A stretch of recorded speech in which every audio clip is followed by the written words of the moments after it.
Hi everyone, very good morning. ಇವತ್ತು ಬೆಳಗ್ಗೆ ಎದ್ದು ನೀಟಾಗೆಲ್ಲ ಕ್ಲೀನ್ ಮಾಡಿಕೊಂಡು ರಂಗೋಲಿ ಬಿಡೋಕ್ಕೆ ರೆಡಿ ಮಾಡಿಕೊಂಡೆ. ಇದು 2 ಡಾಟ್ಸ್ನ ಇಟ್ಕೊಂಡು ಬಂದೆ. ಆಮೇಲೆ ಎಲ್ಲನೂ ರೌಂಡ್ ಮಾಡಿಕೊಂಡೆ. ಇವತ್ತು ಚಿಕ್ಕದಾಗಿ 7ರಿಂದ 1 ರಂಗೋಲಿ ಬಿಡೋಣ ಅಂತ ಡಿಸೈಡ್ ಆದ. ಕಾರಣ ಏನಂದರೆ ಮಳೆ ಬಂದಾಗ ಈ ರಂಗೋಲಿ ಕ್ಲೀನ್ ಮಾಡೋದೇ ದೊಡ್ಡ ಕೆಲಸ ಆಗಿಬಿಡುತ್ತೆ. ಸೊ ಹಾಗಾಗಿ ಈಗ 7ರಿಂದ 1 ರಂಗೋಲಿನ ಪುಟ್ಟದಾಗಿ ನೀಟಾಗಿ ಬಿಟ್ಕೊಳ್ಳೋಕೆ ಸ್ಟಾರ್ಟ್ ಮಾಡಿದೆ. ಚುಕ್ಕಿ ಕನೆಕ್ಟ್ ಮಾಡ್ತಾ ಹೋದೆ. ಆ್ಯಂಡ್ ಅದಾದಮೇಲೆ ಒಂದು ರೌಂಡ್ ಬಾರ್ಡ್ರ್ ಬಿಟ್ಟೆ. ಅದ್ರ ಓವರ್ವ್ಯೂ ಹೇಗಿದೆ ಅಂತ ತೋರಿಸ್ತೀನಿ. ಮಧ್ಯದಲ್ಲಿ ಕೆಮ್ಮಣ್ಣು ಫಿಲ್ ಮಾಡಿಕೊಂಡೆ.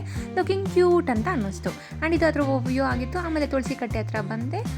ಸಿಂಪಲ್ಲಾಗಿ ಒಂದು ನಾರ್ಮಲ್ ಈಸಿ ಹ್ಯಾಂಡ್ ಡ್ರಾಯಿಂಗ್ ಥರ ಬಿಟ್ಕೊಂಡೆ. ಅದಕ್ಕೂ ಕೆಮ್ಮಣ್ಣು ಫಿಲ್ ಮಾಡಿ ನೀಟಾಗಿ ಕಾಣಿಸೋ ಥರ ಮಾಡಿಕೊಂಡೆ. ಇದು ಅದರ ಓವರ್ವ್ಯೂ ಆಗಿತ್ತು.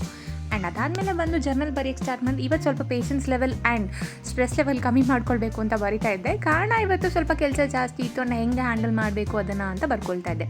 ಆ್ಯಂಡ್ ಅದೆಲ್ಲ ಆಲ್ಮೋಸ್ಟ್ ಒಂದು 70% ವರ್ಕ್ ಆಯಿತು ಅಂತ ಅಂದ್ಕೊಳ್ಳಿ.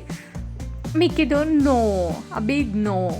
ಅದಾದಮೇಲೆ ನಾನು ಕಾಫಿ ಕೂಡ ಆರಿತ್ತು. ಸೊ ಅದಾದಮೇಲೆ ಕಾಫಿ ಕುಡಿಬೇಕು ಅಂತ ಡಿಸೈಡ್ ಆದೆ. ಸೊ ಬಂತು ಕಾಫಿ ತೊಗೊಂಡೆ ಆ್ಯಂಡ್ ಥಿಂಕ್ ಮಾಡ್ತಾಯಿದ್ದೆ. It was little hot. And ಅದಾದಮೇಲೆ ಫ್ರೆಂಡು ನನಗೆ ಹಾರ್ಟ್ ಸಿಂಬಲ್ ಮಾಡೋದು ಹೇಗೆ ಹೇಳ್ಕೊಡು ಅಂತ ಹೇಳಿದ್ಲು. ಆ್ಯಕ್ಚುಲಿ ನನಗೆ ಅದು ಬರ್ತಾ ಇರಲಿಲ್ಲ. I was just trying. ಆಮೇಲೆ ತುಂಬ ಕಷ್ಟಪಟ್ಟು ಏನೋ ಒಂದು ಟ್ರೈ ಮಾಡಿದೆ, ಬಟ್ ಇಟ್ ವಾಸ್ ವರ್ಕಿಂಗ್. ನಾನು ಲವ್ ಹೇಳಿದ್ದು ಬಂದು ನಾನು ಮಾಡಿರೋ ಟೀಗೆ. ಓಕೆನಾ? And love you all. So next ಬಂದು ಇವತ್ತಿನ ನನ್ನ ಔಟ್ಫಿಟ್ ಇದಾಗಿತ್ತು. ಫ್ರೆಶ್ ಅಪ್ ಆಗಿದೆ. ಇವತ್ತಿನ ಕಲರ್ ಆರೆಂಜ್ ಆಗಿತ್ತು. ಈ ಆರೆಂಜ್ ಡ್ರೆಸ್ಗೆ ನಾನು ಈ ಇಯರಿಂಗ್ಸ್ನ ಮ್ಯಾಚ್ ಮಾಡ್ತಾ ಇದ್ದೆ. ಆ್ಯಂಡ್ ಇದನ್ನು ನಾನು ಶಿರ್ಡಿಗೆ ಹೋಗಬೇಕಾದ್ರೆ 30 ರೂಪೀಸ್ ಏನೋ ಕೊಟ್ಟು ತೊಗೊಂಡಿದ್ದು. ಆ್ಯಂಡ್ ಇದನ್ನು ಸೇಲ್ ಮಾಡಿದ್ದು ಬಂದು ನನ್ನ ಫ್ರೆಂಡೇ. And it was too good. 30 rupees worth ಅಂತ ಅನ್ನಿಸ್ತು. ಸೊ ಇನ್ನೊಂದ್ಸಲ ಯಾರಾದರೂ ಟ್ರಾವೆಲ್ ಮಾಡಬೇಕಾದ್ರೆ, ಎಸ್ಪೆಷಲಿ ಟ್ರೈನ್ ಟ್ರಾವೆಲ್ ಮಾಡಬೇಕಾದ್ರೆ, please do buy these kind of things. Thank you so much everyone. Have a great day. Bye.